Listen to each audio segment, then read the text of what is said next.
If you like cricket in a way that brings you to, the good areas channel, then I think we have the game for you. Hit Wicket is a mobile game that is way more than just about, smashing your screen. It's about strategy and what you really try and do inside a cricket game. However, there's still a little bit of fun and gaming involved because you can get superpowers when you get things right. And it's not just about playing either. You can build your own team and coach it and manage it and do all those other things that, let's be honest, you really want to do all the time when it comes to cricket. So download the game now. Bring out the cricket pundit in you and download Hit Wicket free for mobile. Because Hit Wicket is a cricket game made for you. Stick it in your pocket today. All right, welcome to the Wagon Wheel. I'm Jarrod Kimber. Let us answer your questions on cricket as we do here. We're going early on a Monday just because the first couple of days of this week are a bit crazy for me. And we did some cricket picks this morning. We've just got a Virat Kohli video that we've recorded, so that'll be up very soon.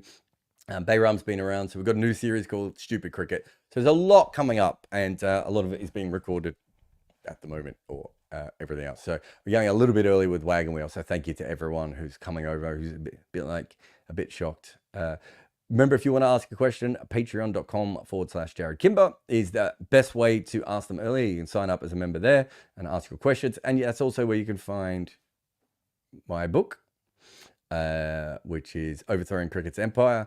You can buy a signed copy there, or you can go to Amazon. And I think it's available in most of the Amazon markets now, or certainly Australia, England, and India. I know it is available. Hardback book about the history of teams beating England for the first time. So good fun for everyone.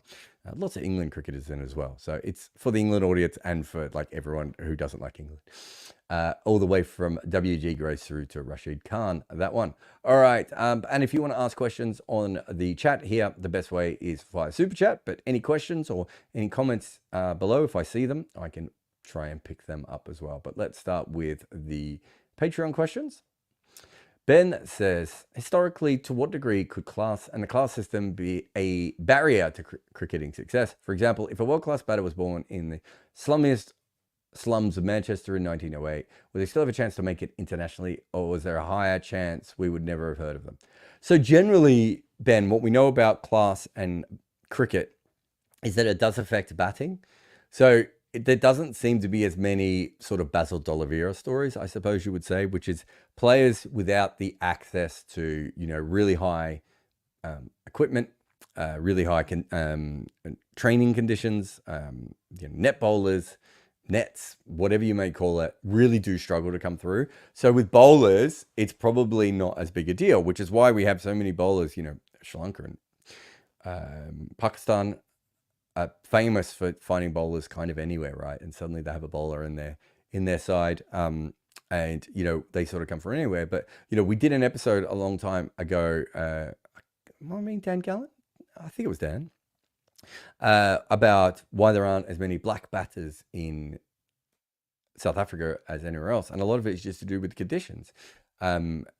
Generally, the bowlers, their athleticism, their pace, their ability to spin it is what gets them there. Whereas with batting, you have to learn all the little shibboleths of batting in order to become a very good batter over a period of time.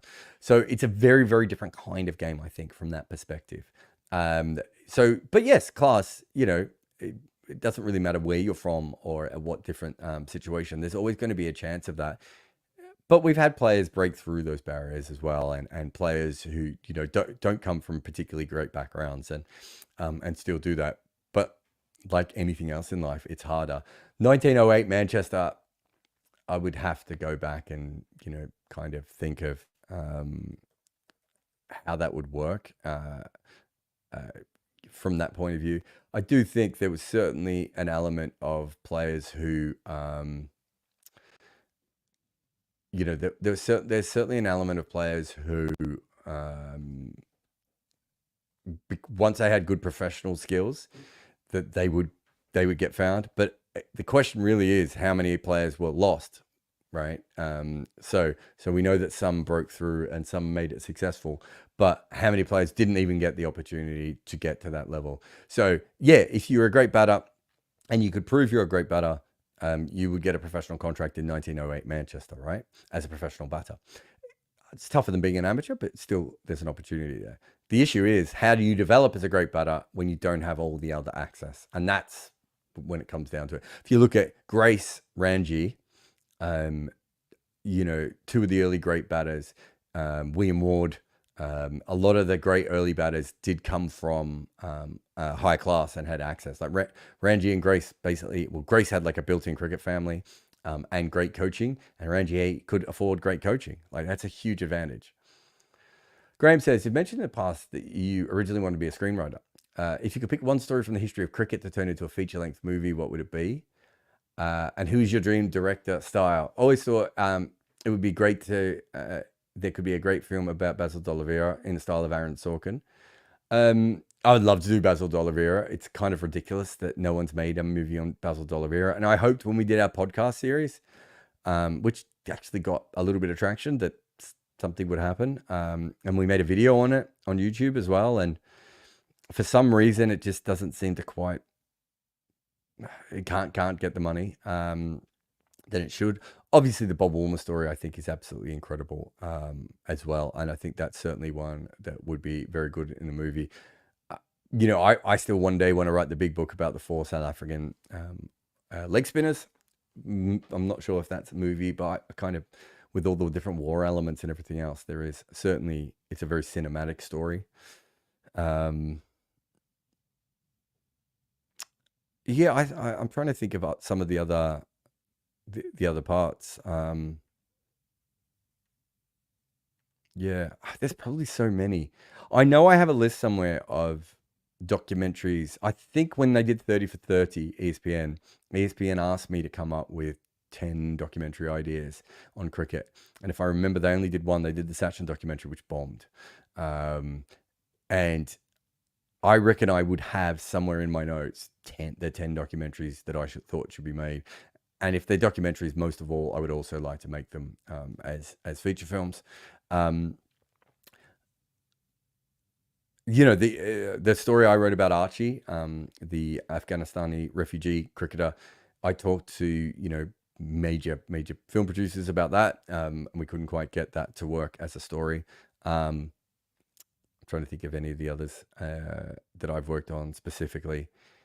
But yeah, Woolmer and Basil D'Oliveira, I think, are really, really interesting. But there's lots of just smaller stories that I'm sure that, you know, I think Sana Mia's story is fascinating.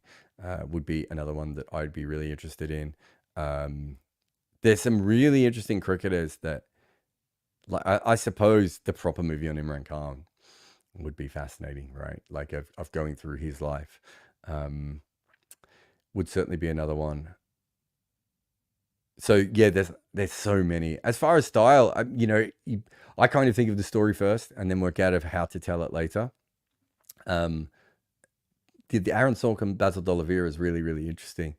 I mean, I would have thought Basil D'Oliveira, it's like a Ron Howard film. I'm not a particularly big fan of Ron Howard, but it's kind of a Ron Howard film, isn't it?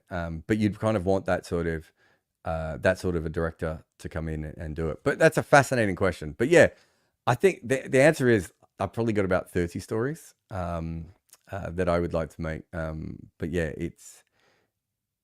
I don't know if I have a specific one that's at the top of that pile. But Basil D'Oliveira and probably the Bob Woolmer death are probably the two that I'm most interested in. Ben says, is England's obsession with preparing for a series that happens every 4 years? I don't think they plan for it nearly as much for the home Ashes. To the potential detriment of the team in games between is understandable or unhealthy? Yeah, it's unhealthy. Look, I think in Australia we kind of laugh at it because the Ashes is really important to Australia, but it's just one part of cricket that's really important. And for some reason in the UK, they have decided that it's the most important thing, and it's all that matters. And yeah, I do think it's a little bit silly. I think it helped England back as a international team in terms of World Cups for a very long time. And I certainly think that there could be, you know, much better cricket. Yeah, I certainly think it would be much better for English cricket if they weren't as obsessed with the Ashes. But the other way of looking at it is the Ashes has driven them to be a better cricket nation in a way that perhaps if they didn't have this rivalry, they would never have gotten to. So I don't know how you weigh up those two things, Ben, ultimately. But yeah, they clearly should be looking at something else. Ben says, thought I'd ask a third, given that it was less time for cues this week. Yeah, because I had to go early. Thank you, Ben. How would a tailender 10 or 11 bat in English club cricket? Would they still look like a tailender, or would they look a different class? I was thinking about Bolt, Bashir, Hazelwood. Yeah, look, it depends on the player. Think about who we got there. I don't know as much about Bashir, but Bolt or Hazelwood, right, Ben? So if you think about them as players, they have spent a lot of their life in the nets and grooming their techniques, and they're fine. Their issue is with the fact that suddenly the spinners are 2 times as quick, basically, as they are domestically, as they are in club cricket. And so the ball is zinging around sideways. I don't know if you've ever faced a top-level spinner, but it just comes on so much different. And then the other part of that is, the pace bowling. There's nothing they can do to see the ball any better. They're trying to follow it in the air, which something that you can't really do. But they've got themselves into a method where they can at least hit that. When they go back to club cricket, they are facing bowlers where they could see the ball. It's very rare for one of those players to go back and be better than club cricketers, because club cricketers have spent years grooving their game as top order batters in club cricket. But there's no reason why they can't do that. I had a friend of mine who was like a number 9, or probably a number 10 or 11, and he almost played for Victoria, but he wasn't quite of that level. But he was a really fast bowler, probably bowled 85 to 90 miles an hour, big slingy action, and very tall. And he came back, and when he couldn't bowl anymore, he played seconds and thirds cricket. And because everything was a lot easier and a lot slower, he ended up finding a way of scoring runs that he never did when he played at the higher levels of cricket. I would assume, but because he'd spent so many times in the nets against really good players, he still had a decent eye, or the ability. He'd worked himself into a more decent batter. So I would say it would be the exact same for a lot of these guys that you mentioned here. Sam says, what strings does one have to pull to get married at the Oval? Do the invitations need the sponsor's name? I was married at the Oval. No, we just booked it. I don't even think I'm trying to think if I'd even worked for the Oval at that point. Yeah, I would have actually already worked for Surrey briefly at that point. I don't know if I did it or my wife did it, but I think maybe I got the original contact and sent it off. But it's just a room that you rent, really, isn't it? We rented a room, and they set it up, and we essentially had the room for a couple of hours. I think we were one of the first weddings at the Oval. It wasn't really a thing that cricket grounds had done before, or people had asked for before, is my recollection. I remember the Oval were very excited because they asked for our wedding photos as part of it. So we probably got some sort of a discount out of it from that perspective. But I wasn't very well known. It was 2009. I was probably more well known at the Oval than I was in other places, but I wasn't particularly famous or anything at that point. And so we just rented it, and I think we did ours at the Oval, and during that point, someone from Lords might have contacted me and asked if we wanted Lords. So Lords was going to offer, I don't know if it was in the long room at Lords, but where it obviously was at the Oval. But at Lords, the groom goes in the away dressing room, and the bride goes in the home, or the opposite, whichever one it was. And there was like a full thing at Lords, but we'd already committed to the Oval, and we lived around the corner from the Oval. Like, I walked to my wedding. But yeah, and that was cool. It was cool to be able to get married in a cricket ground. And there was a period of time where I knew a lot of people that it was getting done. And, a lot of people had contacted me because they had seen that we had done it. And then afterwards, it seemed to die down. So I don't know if as many people do. But yeah, you're renting a room, right? I don't know if they would do the long room as much anymore. But certainly when we did it, we just went in the... just behind the side screen. We got married behind the side screen. Where else would you want to get married? Will says, going to try my failed question from last week. If Test cricket separated from T20, do you think it would naturally become a stodgier version of sport? Because that was you asked a 9-hour question last week. Because T20 would secure a disproportionate share of impact players, fast bowlers, and power hitters.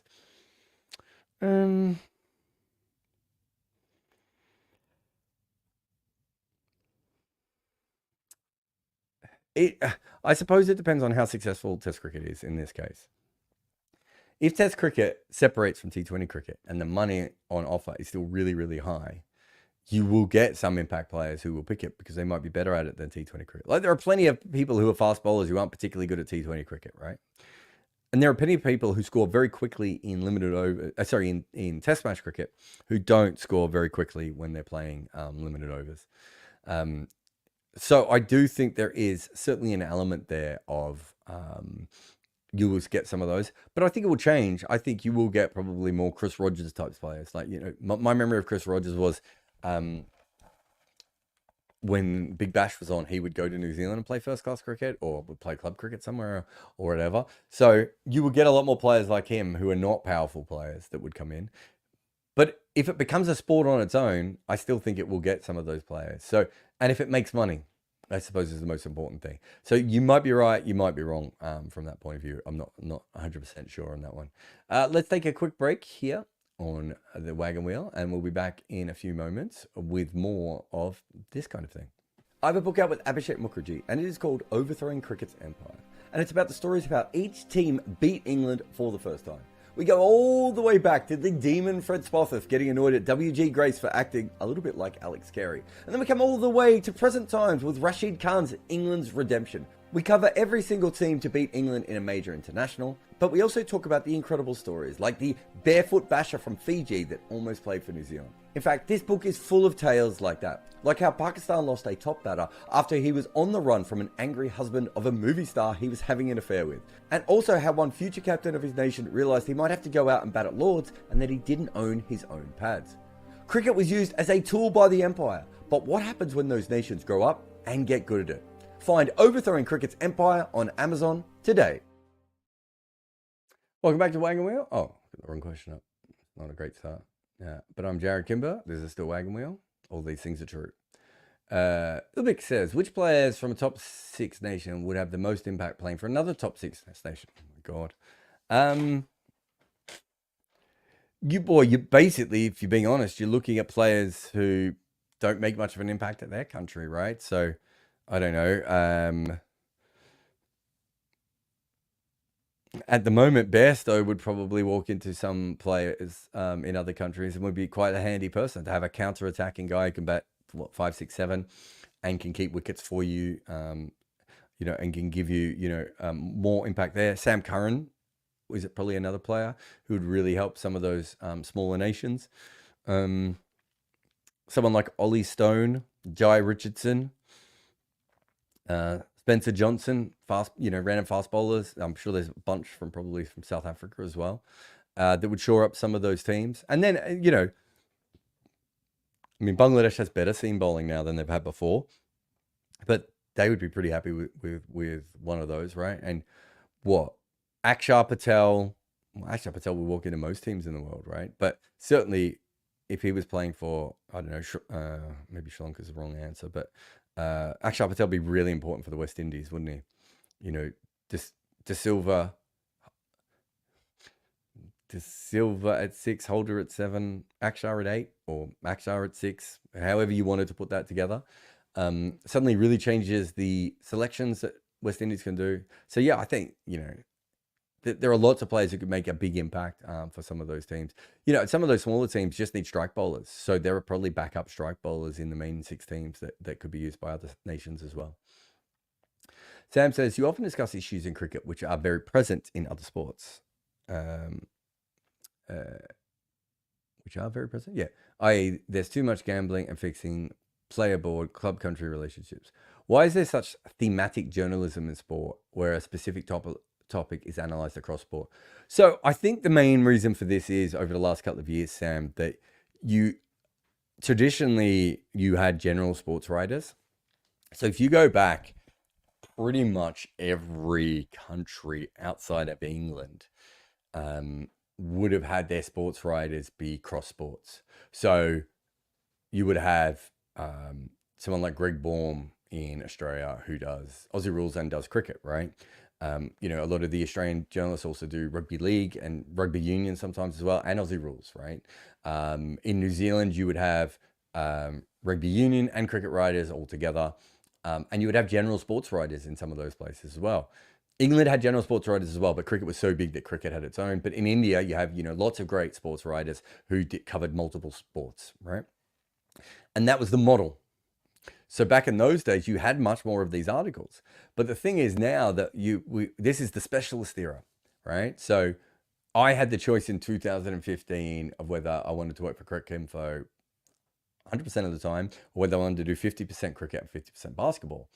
And originally I was like, "Ooh, basketball will be fun, and that would be good for me as well." But then I thought, the problem is, I'm working my way towards being, this expert in cricket. Once I start writing about basketball, I'm not going to be, I can't be an expert in either at the level that I want to be. And I think over the last couple of years in the social media driven thing, the algorithm driven thing, and the fact that sports fans now want to know they don't want to know what the general sports guy thinks anymore. That sort of Stephen A. Smith, ESPN type voice.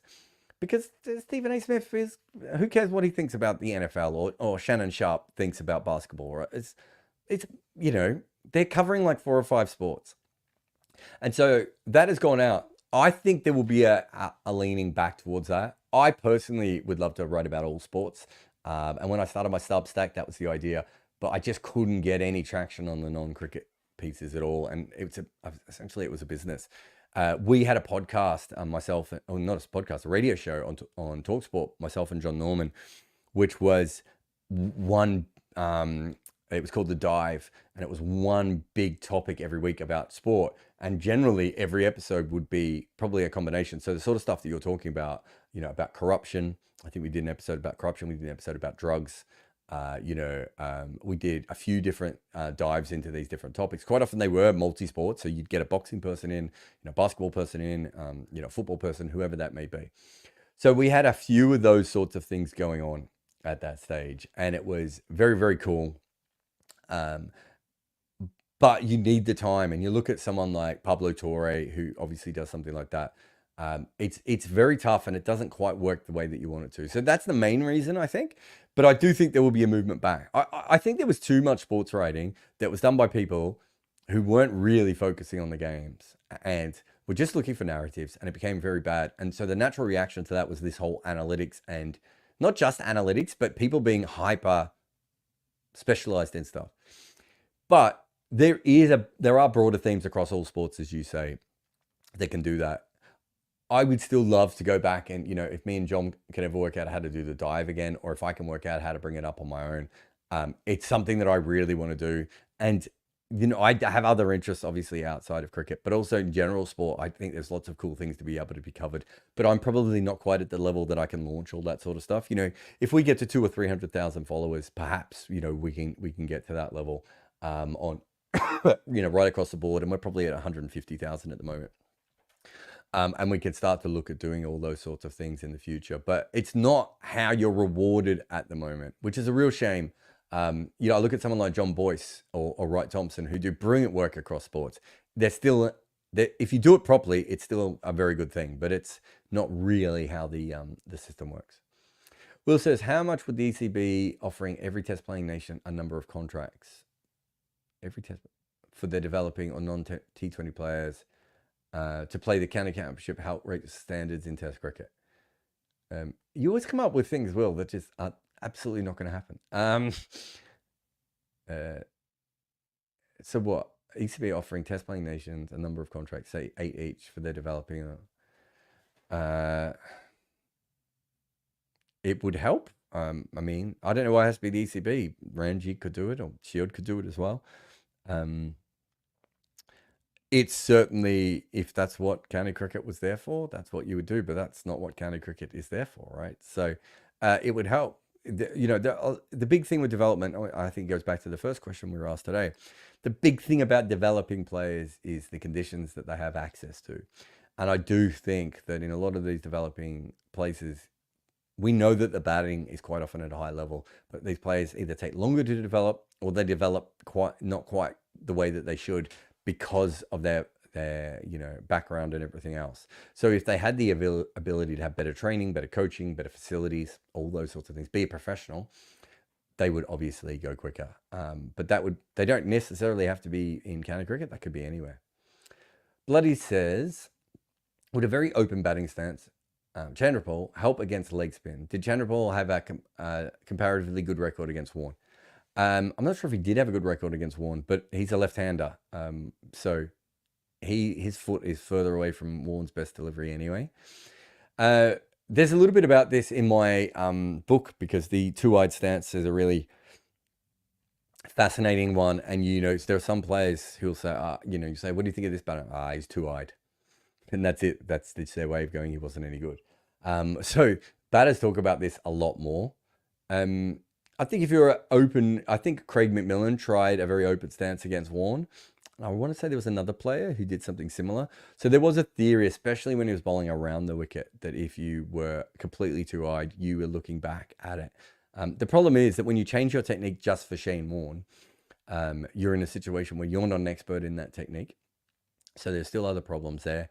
And that's the more important thing. If you're a natural two-eyed player and you're a right-hander, it should mean that you have more of a chance to follow the ball better from Shane Warne. So I was always taught, especially when I was bowling to adults, and especially bigger adults, so heftier people, that as a leg spinner, you really wanted to drop the ball kind of under their belly a little bit. And so that they just lose it for a second as they come through and they're not sure where to go. And so there is an element of leg spin, the way the ball sort of drifts from the offside to the leg side. And if you can pitch it around, leg stump, especially to someone who's on a middle stump, that there is there's almost like a hole that for some players, especially the guys who sort of automatically just go front foot forward, that would be harder to do against someone who was using a two-eyed stance.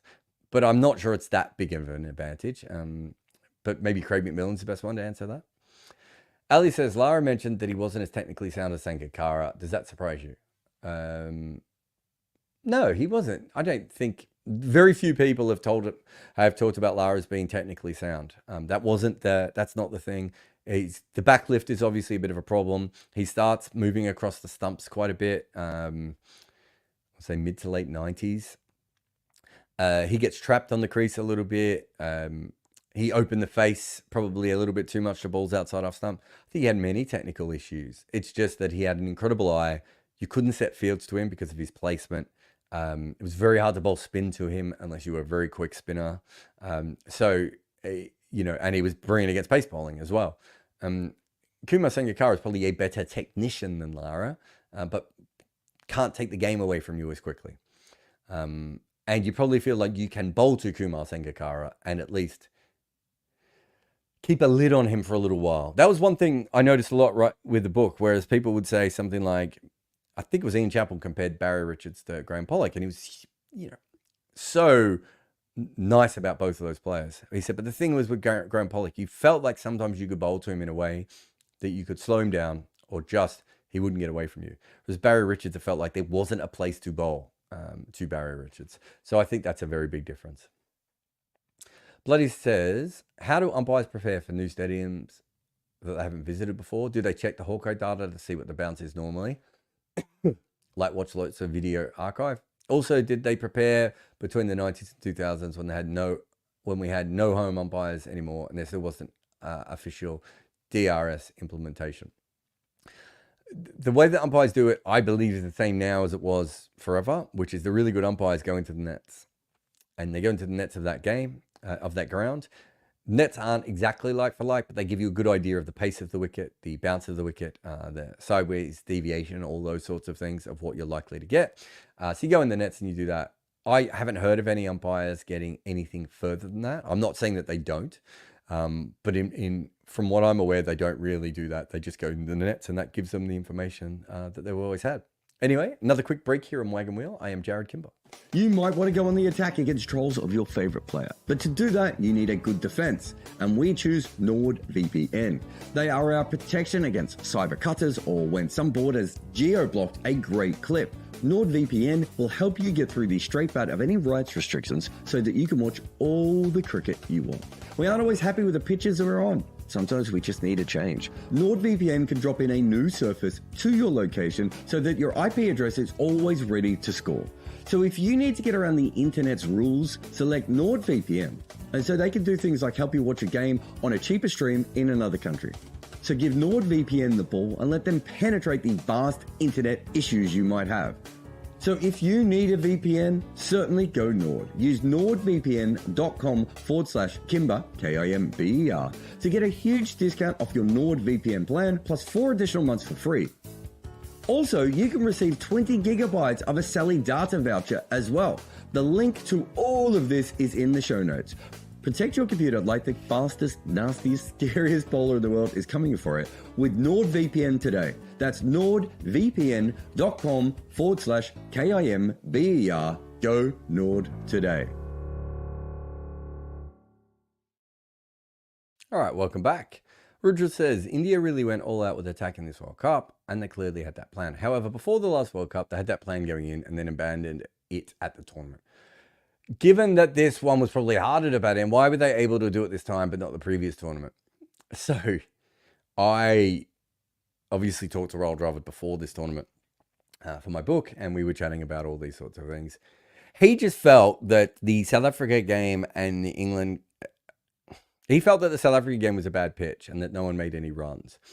And they sort of went into their shell a little bit. And that the Adelaide one, they probably just got a little bit stuck.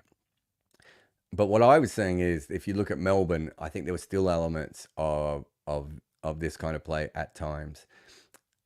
And we know from Rohit's stance that I think they got there. They saw that the wickets were going to be green and everything else. And they thought, okay, this isn't the World Cup to go attacking in. And so they decided to go in, which allowed them, by the time they got to Adelaide, to probably be playing slightly within themselves, which got them in a hole against England. So me and Rail Driver disagree on that. That's fine. I could be wrong. He could be right. I think this time they were just like, okay, it's probably going to be a bowling World Cup anyway. Let's just throw it all out on the line. If we really believe this is the way, then this is the way. And I don't think they had fully committed to it beforehand. I think they had partially committed to it. But losing that other World Cup, I think, allowed them to change their mind this time. But I could be wrong. And Raul might disagree with me. But that's my view from the outside. Rudra says, I've heard a lot about how Tendulkar was a much more attacking batter in the 90s, even in tests, than he was in 2000s. Is this actually the case? And what would cause someone like him to attack less on flatter pitches? Old. I don't know if it was the case. I suppose it feels like it was the case anecdotally. The only way to really have a look at that would probably be the true strike rate, of those matches compared to what he did in. My guess is he would. The 90s was quite slow, so it's possible that his strike rate didn't change all that much between the 90s and the 2000s. But that the rest of cricket got faster, and so it felt like he started going slower as well. But I would have to do a proper analysis of that. But it's old, right? Most older batters get slower. That's just a thing they do. They take shots out of their armory. They don't take as many risks. They become, we're starting to see it slightly different, especially in things like T20 cricket. But traditionally, you start off and you've got all the shots in the world, and then you start getting, you go through a run of form and you pair it back and you pair it back. David Boone was a really attacking player when he started. By the end of his career, he would nudge balls for one off his hip all day long, right? That's a pattern we have seen in cricket, over and over again. Steve Waugh is another one off the top of my head. Naturally aggressive players who by the end are, stodgy and everything else. So I would assume that Tendulkar, a part of that, played a part as well. Sandip says, forget the stats and all. Who are your current favourite cricketers that you would pay tickets to watch?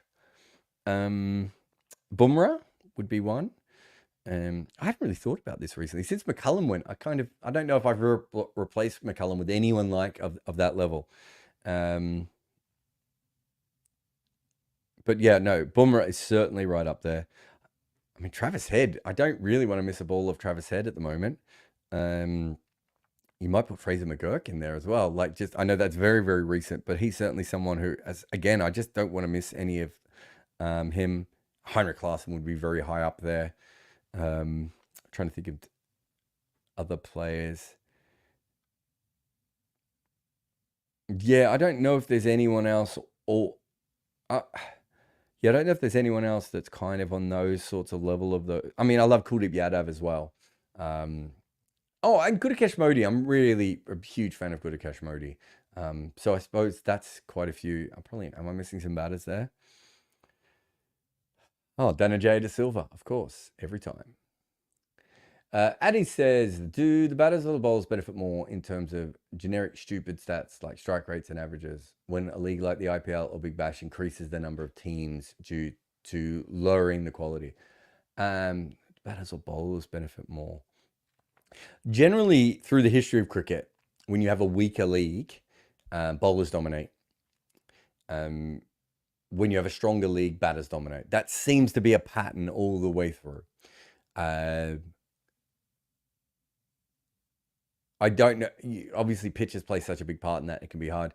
But that's generally what we see from that point of view.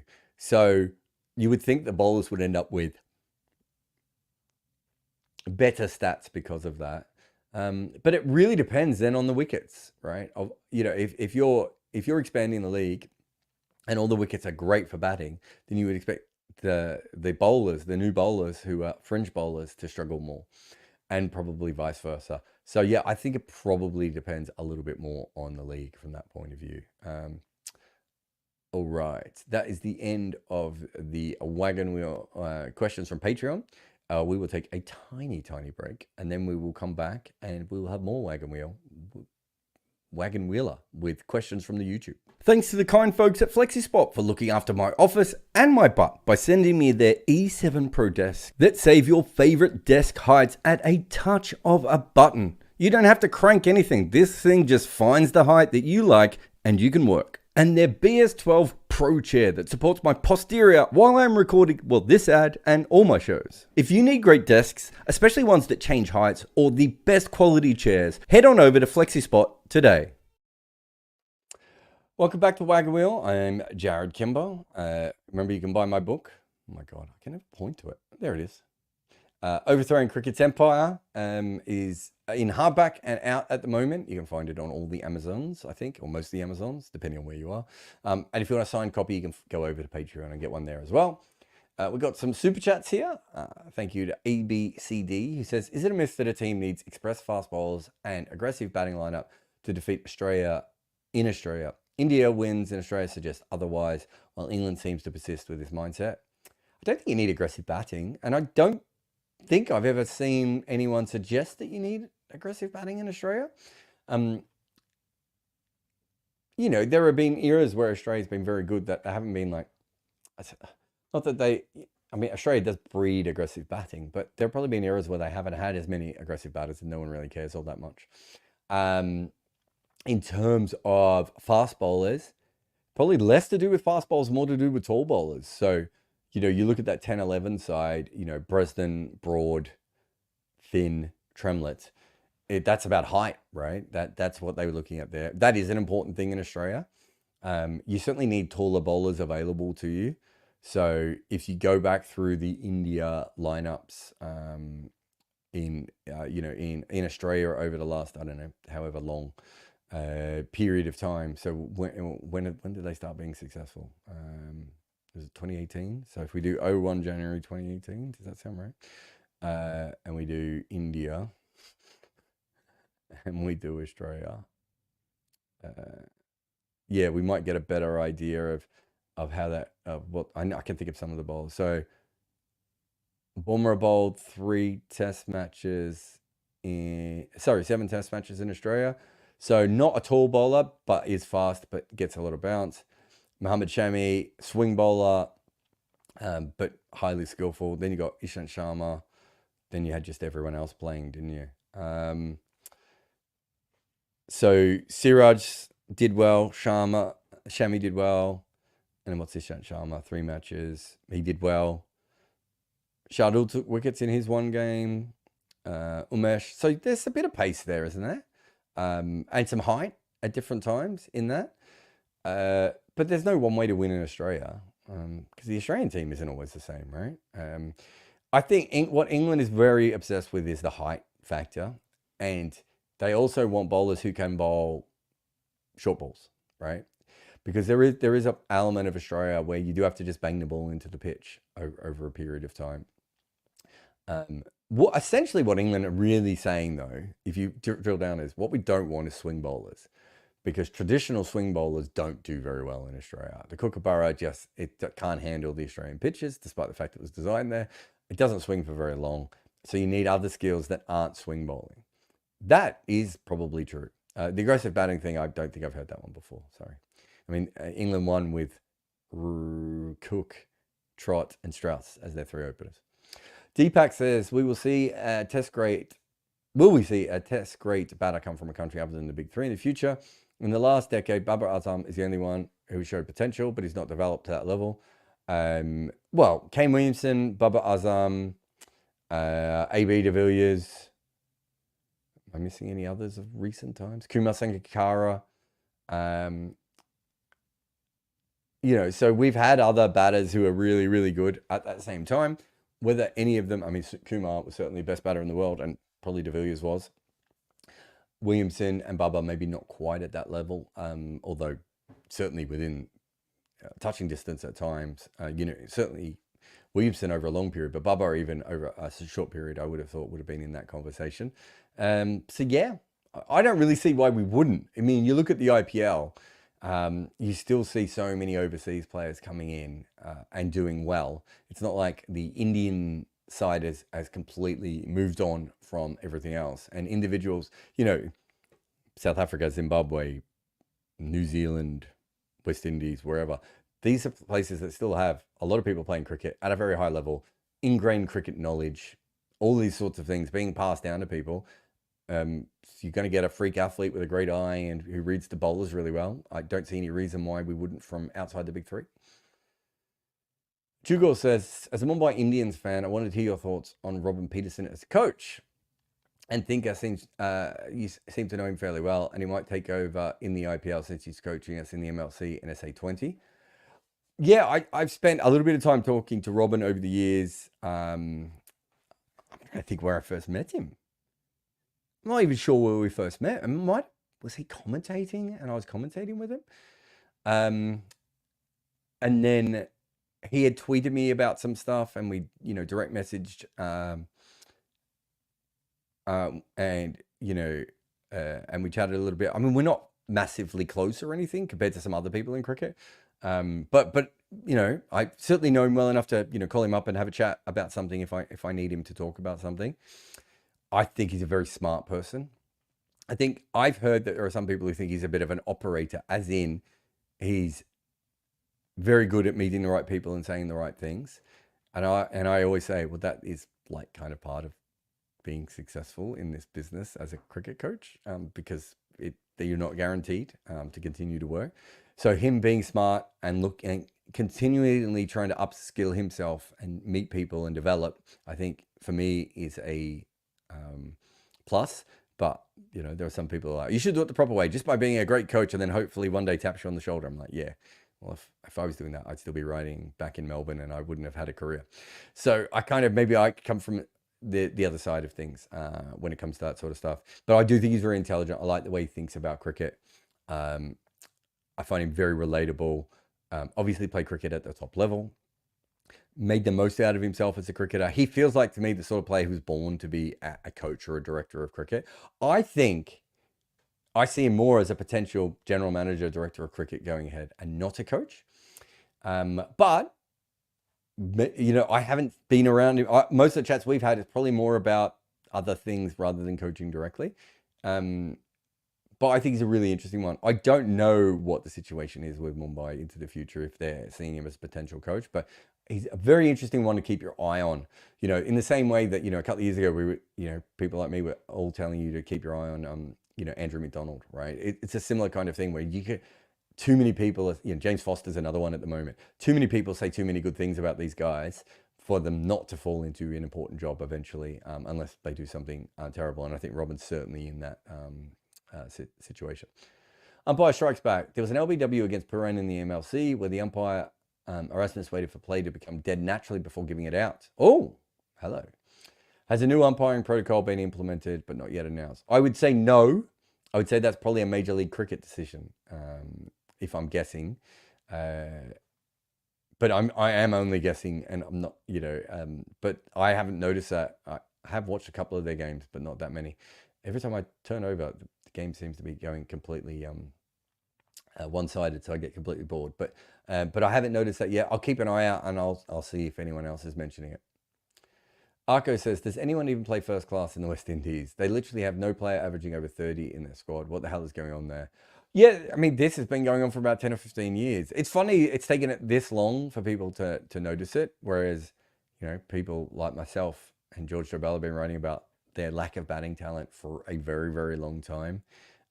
They've had some very poor test batters over the last 10, 15 years play for them, and maybe 20, 25 years even, if you go back a little bit further. They're still playing cricket. They're still playing first-class cricket. The one thing I would say in West Indies is they never played a lot of first-class cricket, even when they were great. So a lot of those players who were outstanding really got good playing league cricket in England, or county cricket. And so that really shored them up. And they don't play as much of that sort of cricket as they used to, those younger players, because a lot of them do end up playing franchise cricket. But there's always been a problem with the lack of first-class cricket played in the West Indies. That's been going on for 90 years. The difference now is that they're not developing as much talent when it comes to batting. And on top of that, it's not developing in the way that they need it to be developed in overseas leagues, which is that one of their biggest problems in the West Indies has always been that they are too dependent on their cricketers getting good in other places. But they've got heaps of red ball specialists. Like Moti will be a good player, but I don't think he's a white ball specialist. Seals looks like a red ball bowler. Kimo Roach looks like a red ball bowler. There's another guy as well, whose name I've forgotten, who I really like. Another younger player coming through.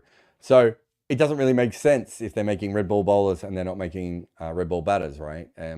Sometimes these things just happen in a pattern. Zen says, how do you think the general election will impact English cricket? That's the question. For example, would the hopefully lower cost of living increase participation? Okay. Or the tax on private schools damage player development? It won't. I tell you what, the tax on private schools won't damage player development unless it means that there is a considerable amount of a lot less money spent on scholarships. And the reason those schools give scholarships really is to get parents coming to their school. So scholarships is a necessary part of the business model of private schools. So you want to say, well, Chris Jordan went to Dulwich and Joffre went to whatever school Joffre went to and whatever. I don't know, I'm just picking Bayesian cricketers here, but you want that side of things to work as well. I don't know what the drop off of kids going to private school is going to be. I mean, the amount of money that people pay on private school is phenomenal in this country, and I can't believe anyone sends their kids to private schools, especially. I mean, I don't want to get into class warfare, but my God, I couldn't imagine anything worse than sending my kids to a private school in this country specifically. And I don't think private schools should exist in most countries. But if there was, I don't know, so it's a 10% tax, I think. Is that right? Whatever it is, they're taking away. So it's going to cost a certain amount. Let's say that whole percentage of people stop doing it. And that won't happen because the private schools will just find a way to milk them any other way. Those private schools charge for everything, by the way. It is phenomenal. Anyway, I think that would have an impact. The cost of living thing is quite interesting. Can't see how Labour's going to make cost of living all that much easier. They might be more competent than the Tories because it would be very hard to not be more competent than the Tories. I've certainly never lived under a government who don't seem to understand how to make anything work. And I've lived under some weird and wacky governments in Australia and in the UK. But, the Tories over the last couple of years completely lost the ability to actually administer a country. So maybe Labor come to a point where they make it slightly more affordable. I don't think that's going to make a big part.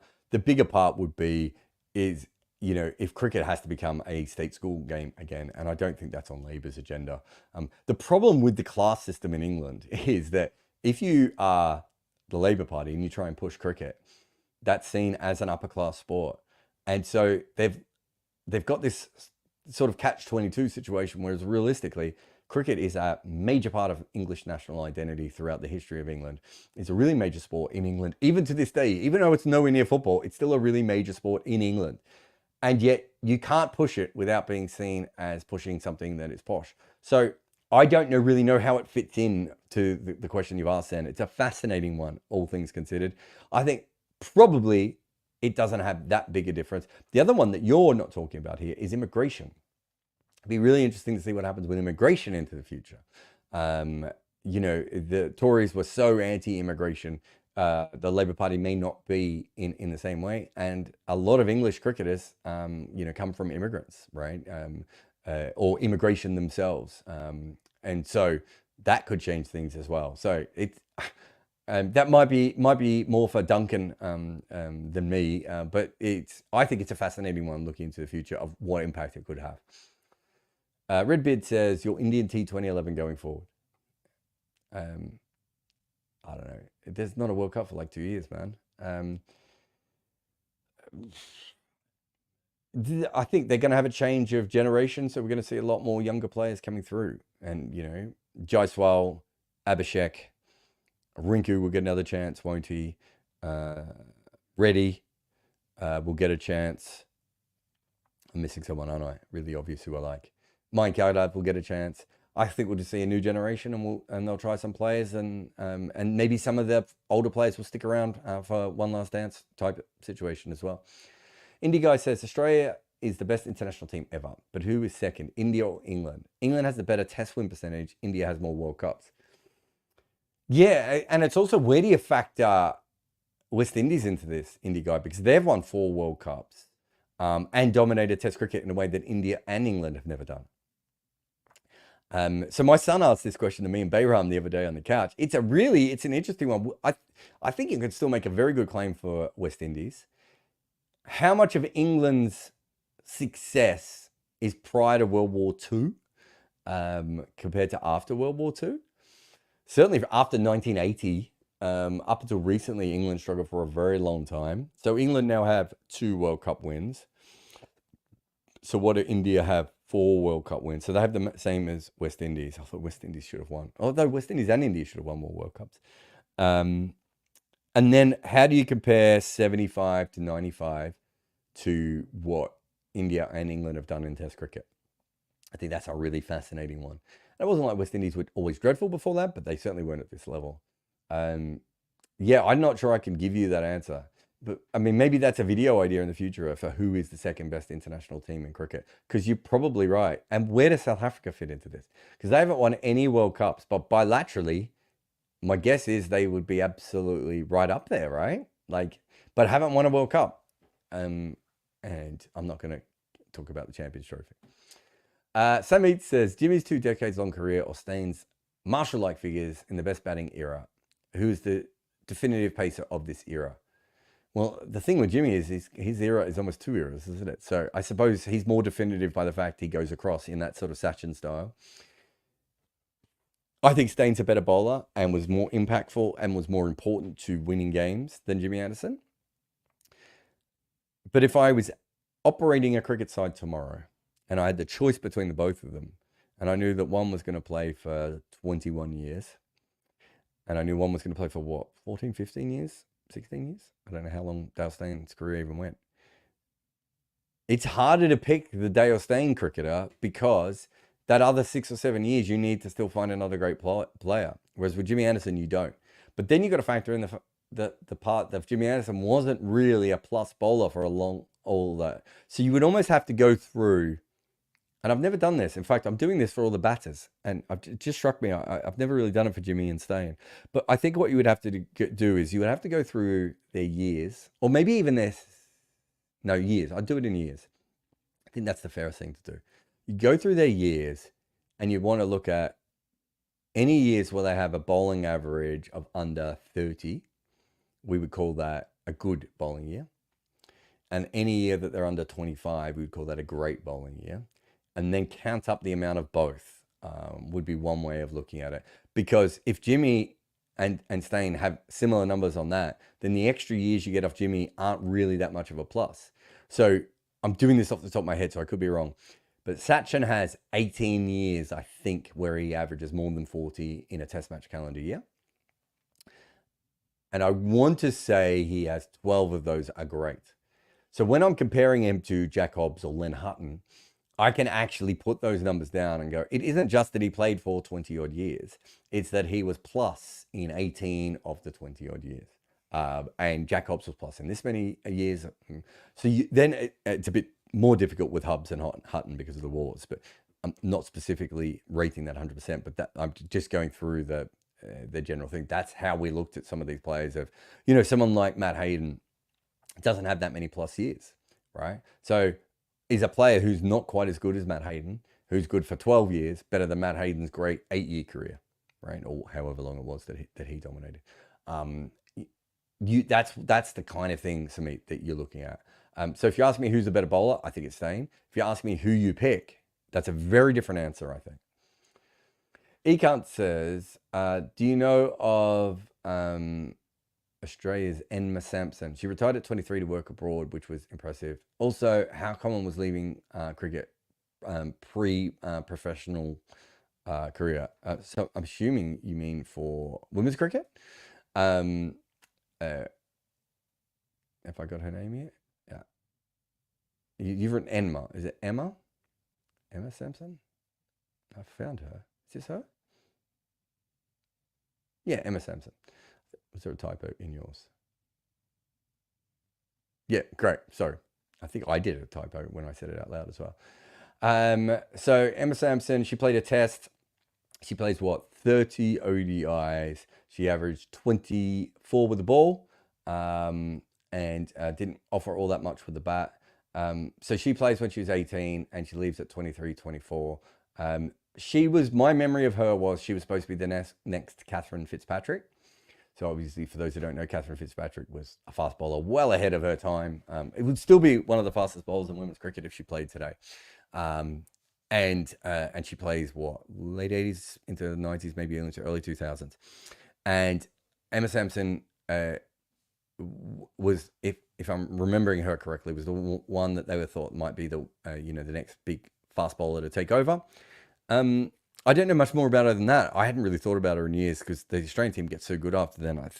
I think, thinking about someone like that, you had to make a choice at that stage if you're a women's cricketer. So when did she play her last game for Australia? 2009-ish, 2010, 2009, right? So that's before professionalism. She doesn't know what's about to come.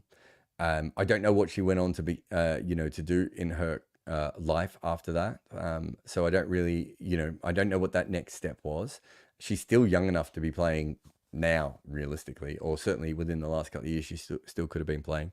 But yeah, women's cricket has lost so many players, so many players because of the lack of professionalism. I think I said this recently on a show with Bayram, but I think it was Zoe Goss who made the comment of, you can either get a mortgage or you can play for Australia. That's a tough thing, right? And we're not asking the men to do that. Even early on, the men, even when the men are amateur, they're still looked after and there's still a way of them making money and paying their rent, or it's seen as such an important thing to play for your country that, your employers will sometimes allow it. Not always. There are certainly situations where it goes the other way as well. But I do think there's a big part of that. And so you end up with a situation where a lot of people end up doing that in women's cricket. And yeah, I would say you look at South Africa, New Zealand, not India, South Africa, New Zealand, West Indies specifically, I think, and this is men's cricket, we lost a lot of great cricketers because they had to go and get jobs, or they weren't making enough money in cricket, or they couldn't pick up a league deal or a county deal, or whatever that may be.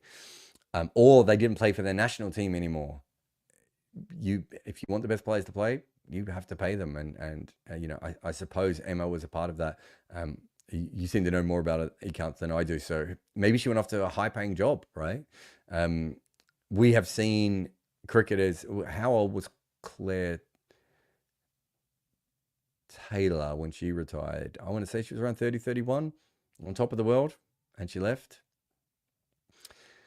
Will says, did you vote in the general elections? Yeah, I can vote in the UK elections, and I do vote in the UK elections. Everyone's going to be shocked to know I did not vote for the worst political party I've ever seen try and run a country up close and personal. That's it for me here on the Wagon Wheel. I am Jarrod Kimber. Remember, why can't I find it? It's right here, isn't it? Overthrowing Cricket's Empire is out now. If you want to support us and you're like, oh, Super Chat, that's silly, or Patreon, that's silly, buying a book is another way of doing it. We've got a book coming out this year, obviously, in Overthrowing Cricket's Empire. We'll have a book coming out next year. The plan is to have books regularly from here on in, and see what the future has with that. We will have some of these books will be made into podcasts. In the case of Overthrowing Cricket's Empire, it was a podcast that became a book. So sometimes they go in the other direction. Where the book that we've got out next year, The Art of Batting, is a book that is starting as a book and will end up as a podcast and a video series. But it's all the same work. So if you can help support us, or you just want a book, or you've got, an auntie or an uncle or a dad or a neighbor that likes cricket, because it's a cricket book that I hope will appeal to everyone, because it literally starts in the 1880s and ends up at the 2023 World Cup. So it spans the entire generation of cricket, with incredible stories all the way through. We've got a big video up on Virat Kohli coming up. If you're on the main channel, we've already got a video up on Jimmy, and we are starting that new series with Bayram. But thanks to everyone for their support again today on the Wagon Wheel, and I will see you again very soon here on this very channel and on all the other channels. In fact, I think we might actually be back in a few hours. Actually, I might be recording in like 20 minutes for Bayram right here. 24 hours, Jarrod. The Truman Show no one wanted. I suppose the Truman Show, Truman didn't want. Anyway, we'll see you soon. Support us on Patreon and help us keep making our content. Join for exclusive perks like the AMAs, the live calls, and to chat with me directly on Discord. You can also enjoy ad-free content, early podcasts, and access to my emailer. Step up your cricket-style game with Bodyline t-shirts. Explore their exclusive player-themed t-shirts, including favourites like Virat Kohli, Kane Williamson, and Ben Stokes. They also have team-inspired designs and options for hardcore cricket nerds. Their collection offers something unique for every fan.